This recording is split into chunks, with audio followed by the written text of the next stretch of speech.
کیا تمہیں معلوم نہیں کہ آسمانوں اور زمین کی سلطنت اللہ ہی کی ہے اور اللہ کے سوا تمہارا کوئی دوست اور مددگار نہیں، اور مشرق اور مغرب سب اللہ ہی کا ہے، تو جدھر بھی تم رخ کرو ادھر ہی اللہ کی ذات ہے۔ بے شک اللہ صاحب وسعت ہے، باخبر ہے، وہی آسمانوں اور زمین کا پیدا کرنے والا ہے، اور جب کوئی کام کرنا چاہتا ہے تو اس کو ارشاد فرما دیتا ہے کہ ہو جا، تو وہ ہو جاتا ہے۔ سو تم مجھے یاد کیا کرو، میں تمہیں یاد کیا کروں گا، اور میرا احسان مانتے رہنا اور میری ناشکری نہ کرنا۔ اے ایمان والو، صبر اور نماز سے مدد لیا کرو، بے شک اللہ صبر کرنے والوں کے ساتھ ہے۔ اور ہم کسی قدر خوف اور بھوک اور مال اور جانوں اور میووں کے نقصان سے تمہاری آزمائش کریں گے،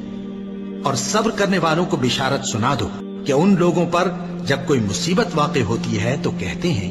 کہ ہم اللہ ہی کا مال ہیں اور اسی کی طرف لوٹ کر جانے والے ہیں۔ اور اے پیغمبر، جب تم سے میرے بندے میرے بارے میں دریافت کریں تو انہیں معلوم ہو کہ میں تو تمہارے پاس ہی ہوں۔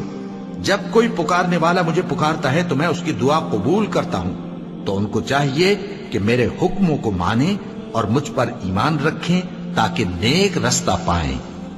اس وقت تم میں سے دو جماعتوں نے جی چھوڑ دینا چاہا، مگر اللہ ان کا مددگار تھا، اور مومنوں کو تو اللہ ہی پر بھروسہ کرنا چاہیے، اور اس مدد کو تو اللہ نے تمہارے لیے ذریعہ بشارت بنایا، یعنی اس لیے کہ تمہارے دلوں کو اس سے اطمینان حاصل ہو، ورنہ مدد تو اللہ ہی کی طرف سے ہوتی ہے جو غالب ہے، حکمت والا ہے۔ اور بددل نہ ہونا اور نہ غم کرنا، اگر تم سچے مومن ہو تو تم ہی غالب رہو گے۔ یہ تمہارے مددگار نہیں ہے بلکہ اللہ تمہارا مددگار ہے، اور وہ سب سے بہتر مددگار ہے۔ وہ وقت بھی یاد کرنے کے لائق ہے جب تم لوگ دور بھاگے جاتے تھے اور کسی کو پیچھے پھر کر نہیں دیکھتے تھے، اور رسول اللہ صلی اللہ علیہ وآلہ وسلم تم کو تمہارے پیچھے کھڑے بلا رہے تھے، تو اللہ نے تم کو غم پر غم پہنچایا تاکہ جو چیز تمہارے ہاتھ سے جاتی رہی یا جو مصیبت تم پر واقع ہوئی ہے اس سے تم غمگین نہ ہو،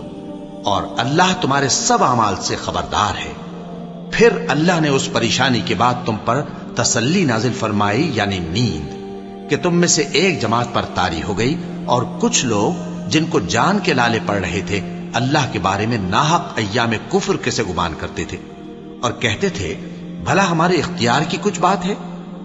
تم کہہ دو کہ بے شک سب باتیں اللہ ہی کے اختیار میں ہیں۔ یہ لوگ بہت سی باتیں دلوں میں مخفی رکھتے ہیں جو تم پر ظاہر نہیں کرتے تھے، کہتے تھے کہ ہمارے بس کی بات ہوتی تو ہم یہاں قتل ہی نہ کیے